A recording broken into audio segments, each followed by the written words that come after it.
கிறிஸ்து இயேசுவில் அன்பிற்கினிய சகோதரர்களே, சகோதரிகளே, வழக்கமாக நற்செய்தியின் அடிப்படையில் இறைவார்த்தையின் வெளிச்சத்தில் இறைவார்த்தை பகிர்வு என்பது தலைமை ஆயர் குரு அவருடைய மேலான ஒரு சிறப்பு பொறுப்பு. ஆயர் அவர்கள் என்னை கேட்டுக்கொண்டார், நீங்கள் இன்னைக்கு பிரசங்கம் வைங்க என்று கேட்டுக்கொண்டார். எனவே அந்த வகையிலே ஆயர் தந்தையினுடைய ஆசிரோடு இந்த மறை உரையை நான் துவங்குகின்றேன். அன்புக்குரியவர்களே, கிறிஸ்தவ விசுவாசம் என்பதை நாம் எப்படி பெற்றுக்கொண்டோம் என்று இன்றைய தினத்திலே நாம் நினைத்து பார்க்க வேண்டும். இன்றைய நாள் ஒரு சிறப்பான ஒரு நாள், ஒரு வித்தியாசமான மகிழ்ச்சியான நினைவு கூறுகின்ற ஒரு வரலாற்று சிறப்புமிக்க கொண்டாட்டம் இன்றைக்கு. நம்முடைய பங்கு தந்தை முன்னுரையிலேயே இதை அழகாக சொல்லிவிட்டார். 3 முக்கியமான நிகழ்வுகளை நாம் இன்றைக்கு நினைவு கூர்ந்து இறைவனுக்கு நன்றி சொல்கின்றோம். முதலிலே நம்முடைய புதுவை மண்ணிலே புதுச்சேரி மிஷன், பாண்டிச்சேரி மிஷன், இந்த பாண்டிச்சேரி மண்ணிலே மறைபரப்பு தளத்திலே எம்இபி அருட்தந்தையர்கள், பாரிஸ் அயலக மறைபணியாளர்கள் கால் பதித்து அவர்களுடைய மறைபணியானது கடந்த 250 ஆண்டுகளாக தங்கு தடையின்றி சிறப்பாக நடந்து ஏறியது என்பதை நினைவு கூர்ந்து நம்முடைய மறை மாவட்டமே இன்றைக்கு நன்றி உணர்வோடு இந்த ஆண்டு முழுவதையும் பல்வேறு நிகழ்ச்சிகள் வழியாக சிறப்பித்து கொண்டிருக்கின்றார்கள். அந்த வகையிலே நம்முடைய பேராயர் தந்தை நம்மோடு இருக்கின்றார்.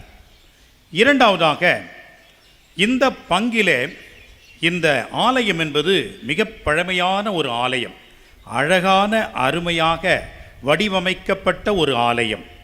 இந்த ஆலயம், இந்த பங்கு என்பதும் மிக பழமையான ஒரு பங்கு. எனவே தான் அன்புக்குரியவர்களே, இந்த பங்கிலே விசுவாசம் ஆழப்பட்டு இந்த விசுவாசம் வெளிப்பட வேண்டும். நம்மிடம் பிரச்சனை ஏராளமாக உண்டு, நம்மிடம் பல விதமான சண்டை சச்சரவுகள் உண்டு. இன்றைக்கு அமெரிக்கா, ஈரான், இஸ்ராயல் தொடங்கி இன்றைக்கு பிறந்த குழந்தையின் வீட்டு வரைக்கும் எங்கே சண்டை இல்லை, சச்சரவு இல்லை. ஆனால் அன்புக்குரியவர்களே, எல்லா சூழ்நிலைகளிலும் ஒன்றுபட்டு நாம் இருக்கின்றோம், ஒரே ஆண்டவருடைய பிள்ளைகளாக வாழ்கின்றோம் என்பதுதான் விசுவாசம். அந்த விசுவாசத்தில் நாம் தளர்ச்சி அடையவே கூடாது. எனவே நம்முடைய நெல்லித்தோப்பு பங்கு பழமையான பங்கு என்று பெருமை அடித்துக் கொள்வதை விட வளமையாக நாம் விசுவாசத்தை வாழ்ந்து கொண்டிருக்கின்றோம். வேரோட்டமான ஒரு விசுவாசம் நம்மிடம் இருக்கிறது. அது ஒற்றுமையில், ஒருங்கிணைப்பில், ஒன்றாக வாழ்கின்ற சகோதர அன்பிலே வெளிப்பட வேண்டும். அந்த வகையிலே 175ஆம் ஆண்டை சிறப்பித்து கொண்டிருக்கின்ற ஒரு பெருமை இன்றைக்கு நமக்கு உண்டு. அதன் அடிப்படையிலே நம்முடைய பங்கு மக்கள் இங்கே கூடியிருக்கிறார்கள். நம்முடைய பங்கு தந்தை, உதவி தந்தையின் தலைமையிலே நாம் ஒன்றாக கூடியிருக்கின்றோம். மூன்றாவது, இங்கிருந்துதான் அருட்தந்தை தெலஸ்வோர் வெல்டர் அடிகளார் நம்முடைய திரு இருதய ஆண்டவர் பசிலிக்காவை எழுப்பியிருக்கின்றார், கட்டியிருக்கின்றார். எனவே அந்த பசிலிக்கா இன்றைக்கு உலக பிரசித்தி பெற்ற ஒரு இடமாகவும், ஏராளமான மக்கள் வந்து ஜெபித்து அருள் பெறுகின்ற ஒரு அற்புதமான இடமாகவும், ஏராளமான மக்கள் வந்து பார்த்து மகிழ்ந்து செல்லுகின்ற ஒரு சுற்றுலா இடமாகவும் கூட இன்றைக்கு மாறி இருக்கிறது என்று சொன்னால், கண்டிப்பாக வெல்டருடைய கனவு, நம்முடைய முன்னாள் பேராயர் ஜோசப் காந்தி அவர்களுடைய எதிர்பார்ப்பு இன்றைக்கு நிறைவேறி இருக்கிறது. அதை நிறைவேற்றி நமக்கு தந்தவர் தந்தை வெல்டர் அவர்கள். அவருடைய இறந்த நாள் இன்று. கடந்த 3 ஆண்டுகளாக நாங்கள் மறைமுகமாக வந்து, தனியாக வந்து கல்லறையில் வேண்டி செல்வோம். இந்த ஆண்டு எம்இபி ஆண்டு என்பதனால் சிறப்பாக நம்முடைய பசிலிக்கா பங்கிலிருந்து இறைமக்கள் ஒன்றாக சேர்ந்து குருக்களோடு இணைந்து இன்றைக்கு இதை கொண்டாடுகின்றோம். எனவே 3 நிலைகளிலே நம்முடைய பேராயர் அவர்களும் நம்முடைய பங்கு தந்தை அவர்களும் பசிலிக்கா அருட்தந்தையர்களும் இறைமக்களோடு இணைந்து ஒருங்கிணைந்து வந்திருப்பது மிக சிறப்பானது, குறிப்பிடத்தக்கது. அன்புக்குரியவர்களே, பேராயர் அடிக்கடி சொல்லுவார், கோஆபரேஷன் பிட்வீன் த கமிஷன்ஸ்.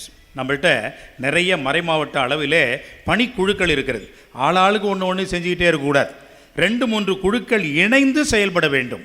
அதுதான் சிறப்பு. அதே போன்று பங்குகளும் கூட மறைவட்ட அளவிலே, மறை மாவட்ட அளவிலே, இன்னும் பங்கு என்ற அளவிலேயும் ஒன்றோடு ஒன்று இணைந்து நாம் கலந்து கொண்டாடுகின்ற பொழுது அது இன்னும் அர்த்தம் பெறுகிறது, இன்னும் அது நம்முடைய விசுவாசத்தை வாழ்விக்கிறது என்றதன் அடிப்படையிலே இன்றைய நாள் மிக சிறப்பான ஒரு நாளாக நாம் கொண்டாடுகின்றோம். இறைவனுக்கு நாம் நன்றி செலுத்துகின்றோம். Praise the Lord. எல்லாரும் சத்தமா பிரைஸ் தி லார்ட். அன்புக்குரியவர்களே, நாம் விசுவாசத்தை எப்படி பெற்றுக்கொண்டோம்? புனித தோமையார் திருத்தூதர் கேரள பகுதிக்கு வந்து இறங்கினார். எனவே கேரளா பகுதி முழுவதுமாக புனித தோமையாருடைய அடிச்சுவட்டிலே பின்பற்றி வாழ்கின்ற, அவரிடமிருந்து விசுவாசத்தை பெற்றுக்கொண்டவர்களாக இன்றைக்கும் அவர்கள் பெருமையாக சொல்லிக் கொள்கின்றார்கள். அடுத்ததாக புனித பிரான்சிஸ்கு சவேரியார், அவர் கோவா அந்த பகுதியிலே வந்து இறங்கினார். பிறகு தென்கோடி நாகர்கோயில், கன்னியாகுமரி, கோட்டாறு, தூத்துக்குடி, மணப்பாடு போன்ற பகுதிகளிலே அவர் இறை வார்த்தையை எடுத்துரைத்து இறைவனுடைய அந்த விசுவாசத்திலே அவர்களுக்கு அந்த வாழ்வை கொடுத்தார். அடுத்ததாக வந்தவர்கள் ராபர்ட் தி நோபிலி, ஜான் டி பிரிட்டோ. இந்த ராபர்ட் தி நோபிலி என்று சொல்லக்கூடியவர் மரவ நாட்டு மக்களுக்கு மிக சிறந்த ஒரு அப்போஸ்தலராக இன்றைக்கும் போற்றப்படுகிறார். மரவநாடு என்று சொல்கின்ற பொழுது ராமநாடு டிஸ்ட்ரிக்ட், அந்த பகுதியில் இருக்கக்கூடிய எல்லா இடங்களையும் அவர்தான் மறை போதகம் செய்து மக்களை கிறிஸ்துவின் வழியில் நடத்தி இருக்கின்றார். அடுத்ததாக இந்த ராபர்ட் தி நோபிலி என்ற அந்த மறைப்பணி தளத்திலே இன்னொரு இயேசு சபை குரு ஜான் டி பிரிட்டோ. இந்த ஜான் டி பிரிட்டோ என்று சொல்லக்கூடியவர் அங்கே தலை வெட்டப்பட்டு இறந்து அவர் தனது உயிரை பரிசுத்தமான விதத்திலே மறைசாட்சியாக, வேத சாட்சியாக மரித்தார். நம்முடைய பகுதியிலே இந்த நோபிலி, ராபர்ட் தி நோபிலி என்பவர் தன்னுடைய பெயரையே அவர் மாற்றிக்கொண்டு அவர் கோணாங்குப்பம் ஆரியனூரில் தொடங்கிய அவருடைய பணி தஞ்சை, கும்பகோணம், காவிரி படுகை பகுதியிலே இருக்கக்கூடிய ஏராளமான இடங்களிலே மறைபோதகம் செய்து அவர் பெயர் பெற்றார். ஃபாதர் தாராஸ் என்று சொல்லக்கூடியவர் வடார்காட்டினுடைய அப்போஸ்தலர் என்று சொல்லக்கூடிய வகையிலே திருவண்ணாமலை, வேலூர், செங்கல்பட்டு என்று பல இடங்களிலே அவர் பணி செய்திருக்கின்றார். இவ்வாறாக பல்வேறு புனிதர்கள், பல்வேறு இறை மனிதர்கள் வழியாக நாம் விசுவாசத்தை பெற்றுக்கொண்டோம். அந்த வகையிலே நாம் இந்த புதுச்சேரியிலே யாரிடமிருந்து இந்த விசுவாசத்தை வளர்த்து கொண்டோம், பெற்றுக்கொண்டது என்பது இயேசு சபை குருக்கள் வழியாக. ஆனால் இந்த விசுவாசத்தை வளர்த்து மிக குறிப்பாக எல்லா பங்குகளும் அமைப்பு ரீதியாக அமைக்கப்பட்டு இன்றளவும் இயங்கிக் கொண்டு வருகின்ற வகையிலே நாம் பெற்றுக்கொண்ட இந்த மறை அறிவு, மறை போதகம் என்பதெல்லாம் MEP குருக்கள் வழியாக நாம் பெற்றுக்கொண்டது என்பதை இன்றைக்கு நன்றியோடு நினைத்து பார்க்கின்றோம். அதற்கு முன்பாக இயேசு சபை குருக்கள் தான் இங்கே இருந்திருக்கிறார்கள். அன்புக்குரியவர்களே, இந்த இயேசு சபையானது ஜூலை மாதம் 21ஆம் தேதி 1773ஆம் ஆண்டு இந்த இயேசு சபையானது தடை செய்யப்பட்டது. பாப்பரசர் அந்த இயேசு சபையை தடை செய்துவிட்டார். இயேசு சபை குருக்கள், மறைபணியாளர்கள் எல்லோரையும் அவர் தன்னுடைய இருப்பிடத்திற்கு அழைத்து அவர்களை இனிமேல் இந்த மறைப்பணி செய்ய வேண்டாம் என்று அவர் கட்டளையிட்டார். அதற்கு வரலாற்று பூர்வமான ஒரு சில காரணங்கள் உண்டு. மிக குறிப்பாக அன்புக்குரியவர்களே, இந்த மறைப்பணியாளர்கள் தென் அமெரிக்கா நாடுகளுக்கு சென்றார்கள். அங்கே இருந்த கோராஞ்சி என்று சொல்லக்கூடிய ஒரு மலைவாழ் மக்கள் மற்றும் பழங்குடியினர் இவர்களிடையே பணியாற்றினார்கள். இவர்களுக்கு விழிப்புணர்வு கொடுத்து சமுதாய புரட்சியை அதிகமாக செய்தார்களே ஒழிய சமய பணியை அவர்கள் பின்தள்ளினார்கள். எனவே அவர்களுக்கு இந்த பின்னடைவு ஏற்பட்டது. அதேபோன்று இங்கே இருந்த நம்முடைய பெஸ்கி அடிகளார் அவர்கள் இந்த சமஸ்கிருதம் மற்றும் மேல்தட்டு மக்களோடு இணைந்த ஒரு நிலை என்றெல்லாம் இருந்து இவர்களோடு இணைந்த ஒரு பணியை அவரும் பூணூல் போட்டு காவி உடுத்தி அவரும் ஒரு கமண்டலம் ஏந்திய சாமியாராக இருந்தார். சைனா தேசத்திலே மேத்யூ ரிச்சி என்று சொல்லக்கூடிய ஒரு மறைபணியாளர் நீண்ட தாடி வளர்த்து கன்ஃபியூஷியனிசம், டாவோயிசம் இது போன்ற சமயங்களை படித்து அந்த சமயத்தினரை போன்றவே அவர் தனது உருவத்தையும் தனது பாணியையும் மாற்றிக்கொண்டார். இப்படியாக மறைப்பணி என்பது தடம் புரண்டிய வேளையிலே அங்கிருந்த அரசர்கள், ஸ்பானிஷ் மற்றும் போர்ச்சுகீசிய அரசர்கள் அழைப்பின் பேரிலே அவர்கள் இனிமேல் இவர்களுக்கு எந்த உதவியும் செய்ய முடியாது என்ற பட்சத்திலே இவர்களெல்லாம் மீண்டுமாக சென்று விட்டார்கள். இந்த ஒரு வெற்றிடத்தை எம்இபி குருக்கள் நிறைவேற்றினார்கள். அந்த இடத்தை அவர்கள் நிரப்பினார்கள். அன்புக்குரியவர்களே, முதல் மிஷனரியாக நம்முடைய மறைத்தலத்திற்கு வந்தது மொன்சிஞோர் பிரிகோ என்பவர்தான். அவர் ஆக்சிலரி பிஷப், துணை ஆயராக சயாம் என்ற இடத்திலே அவர் இருந்தார். சயாம் என்று சொன்னால் இப்போ இருக்கிற கம்போடியா, லாவோஸ், வியட்நாம் இதெல்லாம் ஒன்றாக சேர்ந்துதான் அந்த காலத்திலே சயாம் என்று அழைக்கப்பட்டது. அது பிரெஞ்சு மொழியிலே சைகோன் என்றும் அழைக்கப்பட்டது. நம்ம ஊரில் கூட சைகோன்லேருந்து வந்தவங்க இருப்பாங்க. அவங்கெல்லாம் எப்படி இருப்பாங்கன்னா வியட்நாமிஸ் போல் அவங்க முகம், அவங்க கலரு எல்லாம் மாறி இருக்கும். அவங்க வீட்டில் தவறாமல் ஒன்று பாருங்கள், ஒரு யானை இருக்கும், போர்சலான் அதில் செஞ்ச ஒரு யானை இருக்கும். அந்த யானை எந்த வீட்டில் இருக்குதோ அவங்க சைகோன்லேருந்து வந்திருக்கிறாங்கன்னு உடனடியாக நீங்கள் கண்டுபிடிச்சிடலாம். அந்த அளவுக்கு அவர்கள் அங்கே விசுவாசத்தில் வாழ்ந்தவர்கள். அவர்தான் முதலிலே இங்கே முதலாக முதல் மிஷனரியாக வந்தவர். 1776 இந்த பாண்டிச்சேரி என்பது பலவிதமான போர் தாக்குதல்களுக்கு ஆளான பிறகு 1778 முதல் ஒரு மறைபணி தளம், அதோடு சேர்ந்து ஒரு குருக்கள் உருவாக்குகின்ற பயிற்சி இடம் என்பதும் ஆரம்பித்தது. அந்த பயிற்சி இடம் எதற்கு என்று சொன்னால் குருக்களை உருவாக்குகின்ற ஒரு தளமாக அவர்கள் ஆரம்பித்தார்கள். 1788 தான் ஃபாதர் தாமஸ் என்பவர்தான் உள்ளூர் முதல் குருவாக பாரிஸ் வேதபோதக சபையினால் உருவாக்கப்பட்ட முதல் குருவாக அவர் இருந்தார். அன்புக்குரியவர்களே, இதுதான் முதல் கட்டமாக இந்த எம்இபி குருக்கள் ஆற்றிய பணியினுடைய துவக்கம். அன்புக்குரியவர்களே, இதற்கு அடுத்தபடியாக என்ன நடந்தது? 1844 ஒரு மிகப்பெரிய பேரவை நடந்தது. சினட் என்று நாம் இதை சொல்கின்றோம்.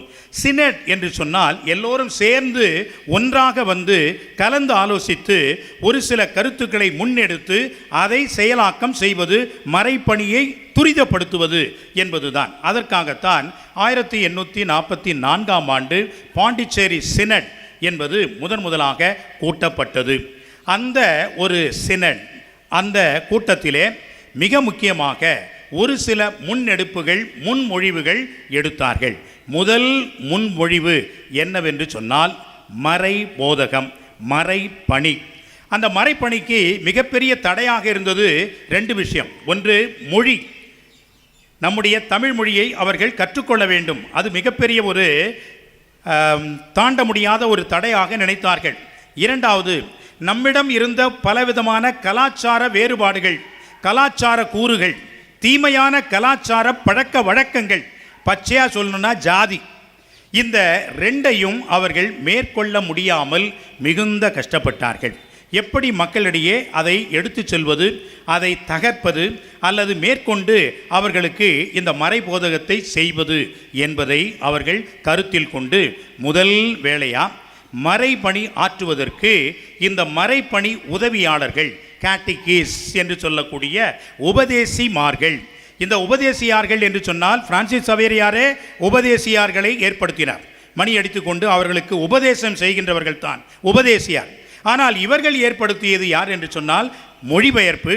அவர்களுக்கு சத்திய வேதத்தை கற்றுக் கொடுத்துகின்ற, நம்முடைய மறை கோட்பாடுகளை விளக்கிச் சொல்கின்ற விளக்க உரை ஆளர்கள், மறைக்கல்வி ஆசிரியர்கள், இவர்களை அவர்கள் முதலாக ஏற்படுத்தினார்கள். அன்புக்குரியவர்களே, அந்த அளவுக்கு அந்த மறைப்பணிக்கு பொதுநிலையினர் மிகப்பெரிய பொறுப்பை ஏற்று நடத்தினார்கள். அன்புக்குரியவர்களே, நீங்கள் நினைக்கக்கூடாது, நான் என்ன ஒரு மூலையில் ஒரு தெருவில் இருக்கிற ஒரு சாதாரண ஒரு ஆள் தானே, என்னால் என்ன முடியும்? உன்னால் எல்லாம் முடியும். நற்செய்தியை எங்களை விட அதிகமாக போதிக்கின்ற, அறிவிக்கின்ற ஆற்றல், அதற்கான வாய்ப்பு, அதற்கான தளம் என்பது உங்களுக்குத்தான் அதிகமாக இருக்கிறது. அன்றைக்கு அவர்கள் செய்தார்களே, இன்றைக்கு உங்களால் செய்ய முடியாதா? அன்புக்குரியவர்களே, அதைத்தான் முதல் முன்னெடுப்பாக கேட்டிகிஸ்ட் ட்ரைனிங், உபதேசிமார்கள், மறைக்கல்வி ஆசிரியர்களை அவர்கள் பயிற்றுவித்தார்கள். இரண்டாவது, அவர்களுடைய எம்இபி தந்தையர்களுடைய மிக முக்கியமான உயர்ந்த ஒரு குறிக்கோள், வேற எந்த சபைக்கும் இது கிடையாது. அந்தந்த சமயம் வருவாங்க, அவருடைய பணியை செய்வாங்க, ஒரு பெரிய கட்டடத்தை போட்டுருவாங்க, போங்கன்னா கூட போக முடியாது என்னுவாங்க. ஏன்னா அவங்கள வேணால் போக வச்சிடலாம், கட்டடத்தை எப்படி போடுறது, அதுக்கு ஒரு 5 கோடி ரூபாய் கொடுனாக்கா நாம் எங்கே போகிறது, வந்துங்க டென்ட் அடிச்சிடுவாங்க. அன்புக்குரியவர்களே, இதுபோன்று இந்த மறைபணியாளர்கள் கிடையாது. இவர்கள் எங்கு சென்றாலும் மறைபோதகம் செய்வார்கள்.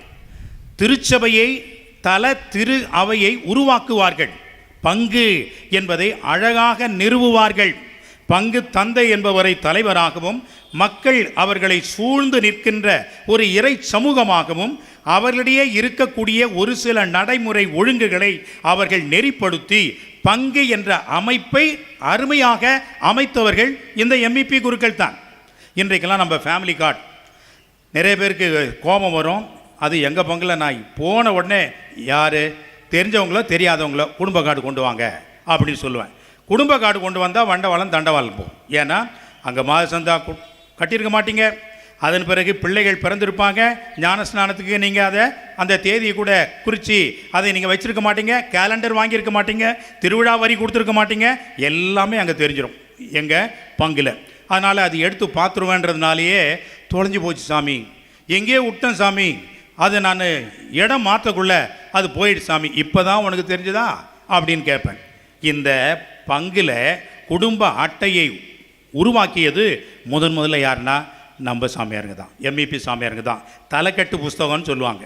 இந்த தலைக்கட்டு புஸ்தகத்தோடு சேர்ந்து பங்கு குடும்ப அட்டை என்பதை முதலாக அறிமுகப்படுத்தியது ஃபாதர் வெரினோ. இவர்தான் முதலாக இதை அறிமுகப்படுத்தினார். நெய்வேலி பங்கின் அது முறையாக அது நடைமுறைக்கு வந்தது. இதுபோன்று பங்கை அழகாக அமைத்து அந்த பங்கு அமைப்பை பங்கு தந்தை என்று சொல்லக்கூடிய குருவானவரிடம் ஒப்படைத்துவிட்டு அங்கிருந்து வெளியே போய்விடுவார்கள். அந்த பங்கிலிருந்து ஒரு குண்டு ஊசி கூட எடுத்து செல்ல மாட்டார்கள். அப்படியாக அந்த பங்கு தந்தை குருவானவர் எங்கிருந்து வருவார்? மானத்தில் இருந்தால் குதிப்பார்? இல்லை, நம்மிடமிருந்தான் உருவாக்க வேண்டும். எனவே தான் இது எம்இபி குருக்களுக்கு உயர்ந்த ஒரு குறிக்கோள், சுதேச குருக்கள், லோக்கல் நேட்டிவ் கிளர்ஜி. இந்த மண்ணின் மக்களை குருக்களாக, அருட்பணியாளர்களாக ஆக்கி அவர்களிடம் இந்த பங்கின் பொறுப்பை ஒப்படைத்துவிட்டு அழகாக அமைதியாக அந்த பங்கை விட்டு வெளியே சொல்வார்கள். பங்கு மட்டுமல்லைங்க, மறை மாவட்டமும் அப்படித்தான்.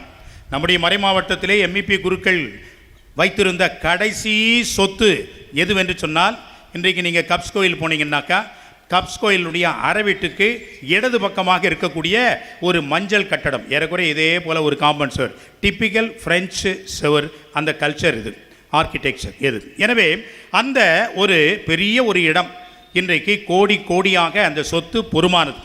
அந்த ஒரு இடம்தான் அவர்கள் வைத்திருந்த கடைசி சொத்து. அதை கூட என்ன செய்து விட்டார்கள், இனிமேல் யாரும் இல்லை. ஃபாதர் துசைன் என்பவர் மட்டும்தான் நம்முடைய மறை மாவட்டத்தில் அந்த நேரத்திலே இருந்தார். அன்புக்குரியவர்களே, ஃபாதர் கோன்னு என்ற ஒரு சுப்பீரியர் வந்தார். அழகாக அந்த டாக்குமெண்ட்ஸ்லாம் எடுத்தார். எல்லாரும் கையெழுத்து போட்டாங்க. காலை சாப்பாடு முடித்த உடனே நேராக மேலே போனார். பேராயர் மேதக அந்தோனி ஆனந்தயர் ஆயர் அவர் இருந்தார். அவரிடம் இந்த ஃபைலை கொடுத்து விட்டு அவர் சொன்ன வார்த்தைகள் இதுதான்: அன்புக்குரியவர்களே, இந்த வார்த்தை நம்முடைய நெஞ்சை பிளக்க வேண்டும், நம்முடைய உள்ளத்தை உருக்க வேண்டும். அவர்களுக்கு நன்றியாக நாம் என்றைக்கும் இருக்க வேண்டும் என்ற உணர்வை தீயாக நம்முடைய உள்ளத்திலே பற்றி எரிய செய்ய வேண்டும். என்ன சொன்னாங்க தெரியுங்களா? We came to this mission without anything. We leave this mission without taking anything. We came to this mission without bringing anything. We leave this mission without taking anything என்று சொல்லிவிட்டு அந்த ஃபைலை கொடுத்துவிட்டு வெளியே வந்தார். தந்தை அவர்களோடு இணைந்து நானும் சென்றேன். அப்பொழுது கேட்டேன், உங்களோட பெட்டி இன்னும் ரூமில் இருக்க, அதை எடுக்கணுமே என்று சொன்னேன். அதெல்லாம் முதல்ல எடுத்து பேக் பண்ணிட்டேன். இனிமேல் we don't have anything in our mission. It's all for the Pondicherry Archdiocese. யார் சொல்லுவாங்க? யார் சொல்லுவாங்க? ஜோரா கை தட்டுங்க. அவங்கள நன்றியோடு நினைத்து நாம் இன்றைக்கு உண்மையாகவே அவர்களை பாராட்டுகின்றோம். இன்றைக்கு நம்முடைய மறைமாவட்டம் இருக்கிறது என்று சொன்னால் இந்த MEP குருக்கள் அவர்கள் செய்த மேலான ஒரு புண்ணியமான காரியம். எனவே சுதேச குருக்களை உருவாக்கி அவர்களிடம் இந்த பொறுப்பை ஒப்படைப்பது. மூன்றாவது, பெண் கல்வி. அன்புக்குரியவர்களே, இந்த பெண் கல்விக்கு எவ்வளவு முக்கியத்துவம் கொடுத்திருக்கிறார்கள். மிகப்பெரிய முன்னோடிகள் அவர்கள். பொம்பளைகளை வெளியே போனாலே அசிங்கமாக கேவலமாக நினைக்கக்கூடிய அந்த காலகட்டத்திலே இவர்கள் என்ன செய்திருக்கிறார்கள்? பெண் கல்வியை ஊக்குவித்திருக்கிறார்கள். இதே ஆண்டு 1844ஆம் ஆண்டு அந்த பெண் கல்விக்கு முக்கியத்துவம் கொடுத்து பேராயர் இல்லத்திற்கு முன்பாக இருக்கக்கூடிய அந்த ஒரு பள்ளிக்கூடம், பெண்கள் பள்ளி, immaculate girls higher secondary school என்ற ஒரு பள்ளியை நிறுவினார்கள். அதற்கு முந்தின நாள் அந்த சபையை நிறுவினார் ஃபாதர் துபி. இந்தியாவிலேயே the first ever school meant only for education of women, the whole of the country, எது என்று சொன்னால் இதுதான், வேறு எதுவும் கிடையாது. பூனேவில் ஒரு பள்ளி ஆரம்பித்திருக்கிறார்கள். அதை ஆரம்பித்தது பூலே என்று சொல்லக்கூடிய ஒரு மாபெரும் வீரமணி பெண்மணி. அவர்தான் முதல்ல ஆரம்பித்தாங்கன்னு கால அந்த தேதியை மாற்றி சொல்கிறார்கள். அது இல்லை, இதுதான் first. The first school started only for women education is Immaculate Girls Higher Secondary School, run even today by the Immaculate Sisters. அன்புக்குரியவர்களே, பெண்களுக்கு எவ்வளவு பெரிய முக்கியத்துவம் கொடுத்திருக்கிறார்கள். இவர்களால் தான் பெண்களுக்கு உதவி செய்ய முடியும் என்று சொல்லி அந்த சபையையும் அந்த பள்ளியையும் நிறுவி இருக்கின்றார்கள். அன்புக்குரியவர்களே, இதற்காக நாம் அவர்களுக்கு நன்றி சொல்ல வேண்டும். கடைசியாக, அப்பொழுதெல்லாம் ப்ராட்டஸ்டன்ட்ஸ் அதிகமாக எண்ணிக்கையில் பெருகி கொண்டிருக்கிறார்கள். காரணம், படித்தவர்கள் எல்லாம் ப்ராட்டஸ்டன்ட்ஸ் என்ற ஒரு நிலை. நம்ம ஆளுங்கள்லாம் எல்லாம் அங்கே சந்து பொந்துலாம் கூட்டு வந்து ஞானஸ்நானம் கொடுத்து நம்ம கிறிஸ்துவ சமூகத்தை உருவாக்கிட்டோம்.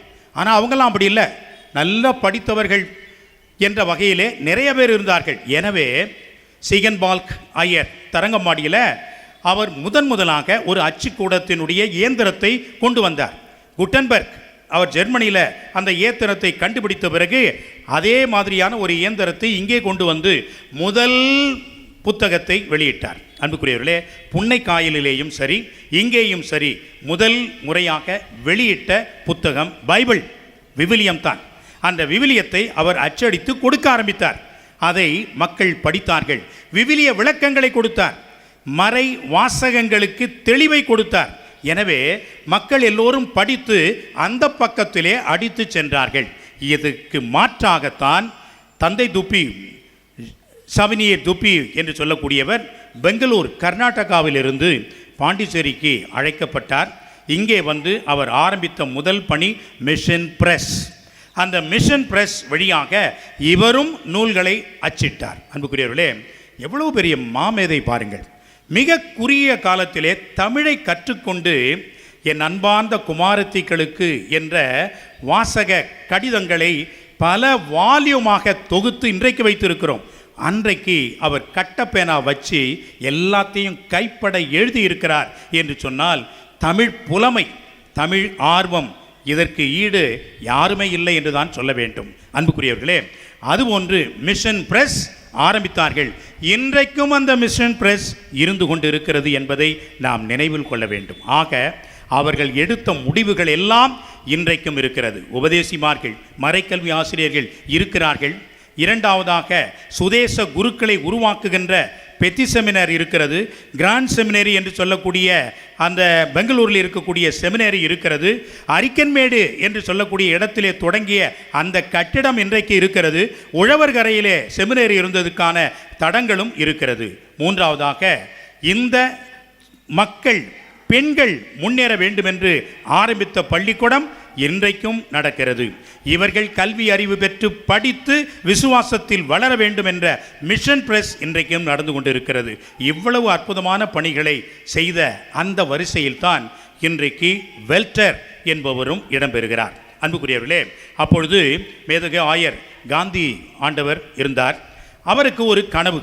என்ன அந்த கனவு என்று சொன்னால், பாரிஸ் நகருக்கு நீங்கள் சென்றீர்கள் என்று சொன்னால், நம்ம பாண்டிச்சேரியிலே அதிகமாக நம்ம பிரெஞ்சு கிறிஸ்தவர்கள், நம்ம நாட்டு மக்கள் தான், பிரெஞ்சு குடியுரிமை பெற்ற கிறிஸ்தவர்கள் இருக்கின்ற ஒரு பங்குன்னு சொன்னாக்கா நெல்லித்தோப்பு தான். மற்ற பங்குகள்லாம் அடுத்தது தான். 5ஆம் தேதி ஆகஸ்ட் மாதம் பாருங்களேன், தெரியாத முகம் எத்தனை பேர் வந்து குவிஞ்சிருவாங்க. அதுக்குன்னே தனி ஃப்ளைட்லாம் விடுவாங்க போல இருக்கு. ஏராளமான பேர் வந்துடுவாங்க. ஏனென்றால் அதிகமான எண்ணிக்கையில் இருக்கக்கூடிய இடம் நம்ம நெல்லித்தோப்பு தான். இந்த ஒரு இடத்திலே அங்கே இருக்கின்ற பாரிஸில் இருக்கக்கூடிய மோமாத்ர் என்று சொல்லக்கூடிய எக்லிஸ் தி சேக்ரட் என்ற அந்த ஒரு ஆலயம் ஒன்று இங்கே உருவாக்க வேண்டும் என்று இந்த ஆயர் கனவு கண்டார். அந்த கனவை நனவாக்க வேண்டும் என்று வெல்டர் அடிகளாரிடம் கொடுத்தார். வெல்டர் அடிகளார் அருமையான வரைபடம் வரைந்து அதை காந்தி ஆண்டவருடைய ஆசீர் பெற்று வேலையை தொடங்கினார். முதலாக அவர் கொடுத்த பொருள் என்னவென்று தெரியுமா? காசு பணம் இல்லை, இன்றைக்கு இருக்கக்கூடிய மணியை தான் கொடுத்தார். அந்த மணியை வைத்துக்கொண்டு நீங்கள் வேலையை ஆரம்பியுங்கள் என்று சொன்னார். அன்புக்குரியவர்களே, எவ்வளவு கஷ்டம், எவ்வளவு கடினம்! இந்த சாதி, மதம் மற்றும் அந்த குழு, அந்த இனம் என்ற இது போன்ற உணர்வுகள், ஏகப்பட்ட போராட்டம், எல்லாவற்றுக்கும் மேலாக பணப்பிரச்சனை, எல்லாவற்றையும் தாண்டி 1909ஆம் ஆண்டு இந்த ஒரு இடமானது நிறுவப்பட்டது. அன்புக்குரியவர்களே, இந்த ஒரு இடம் என்பது புஷி ஸ்ட்ரீட்டுக்கு இந்த பக்கம் இருக்கக்கூடிய ஒரு இடம் பகுதி. இதற்கு முன்பாக இது கத்தீட்ரல் பங்கில் தான் இருந்திருக்கிறது. ஆனால் மக்கள் அதிகமாக இங்கே குடிபெயர்ந்த வகையிலே இதை தனி பங்காக மாற்ற வேண்டும் என்று எண்ணம் கொண்டு தனி பங்காகவும் அவரே அதை ஆக்கினார். திரு இருதய ஆண்டவருக்கு அர்ப்பணித்தார்கள். அன்புக்குரியவர்களே, 1875ஆம் ஆண்டு நம்முடைய மறை மாவட்டம் முதன்முறையாக திரு இருதய ஆண்டவருக்கென்று முழுமையாக அர்ப்பணிக்கப்பட்ட ஒன்றாகும். அந்த ஒரு ஆண்டில் ஒரு நினைவாகத்தான் அணிலாடி, போலூர் மற்றும் கண்ணம்பாடி இது போன்ற இடங்களிலெல்லாம் திரு இருதய ஆண்டவருடைய ஆலயத்தை நிறுவியிருக்கிறார்கள். அந்த இறுதி ஆண்டவருடைய பக்தி அப்பொழுது அதிகமாக பரவி வந்ததனால் இந்த இடங்களிலே ஆலயங்கள் வந்தது. அப்படித்தான் நம்முடைய பசிலிக்காவும் வந்தது. இன்றைக்கு பசிலிக்காக உயர்ந்த ஒரு இடமாக, எல்லோருக்கும் சொந்தமான ஒரு இடமாக இருக்கிறது. அந்த கட்டிடத்தை அவர் நிறைவு செய்த வகையிலே அன்புக்குரியவர்களே, 3 மாதங்கள் கூட இல்லை, அவர் அதை பார்த்த ஒரு மகிழ்ச்சி. ஆண்டவர் இயேசு சொன்னார், இந்த மீட்பு முடிஞ்சு விட்டது, எல்லாம் நிறைவேறிற்று, ஆவியை துறந்தார். இவரும் அப்படித்தான், எல்லாம் நிறைவேறிற்று என்று சொல்லி ஆவியை துறந்தார், இறந்தார். அவருடைய உடல் இங்கே அடக்கம் செய்யப்பட்டிருக்கிறது. அந்த வகையிலே அன்புக்குரியவர்களே, இந்த 2 பங்கிற்கும் இன்னும் இணைப்பாளராக, தொடர்பாளராக இருக்கக்கூடியவர் நம்முடைய வெல்டர் தந்தை அவர்கள். அந்த வகையில் தான் இன்றைக்கு இந்த நாளை நாம் சிறப்பித்து கொண்டிருக்கின்றோம். இத்துணை வரலாறும் நான் சொல்லிவிட்டேன். ஒரே ஒரு கருத்தை நான் இறுதியாக சொல்ல விரும்புகிறேன்.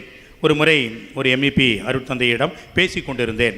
அவர் இருக்கிறார் இன்னும், ஃபாதர் ஆரி போனால், இன்றும் அவர் ஓய்வெடுத்து கொண்டிருக்கிறார். அவர் சொன்ன வார்த்தை அது. இங்கே பலவிதமான சண்டை பிரச்சனை, என்ன பிரச்சனை ஒன்றும் இல்லை, சாதி பிரச்சனை தான்.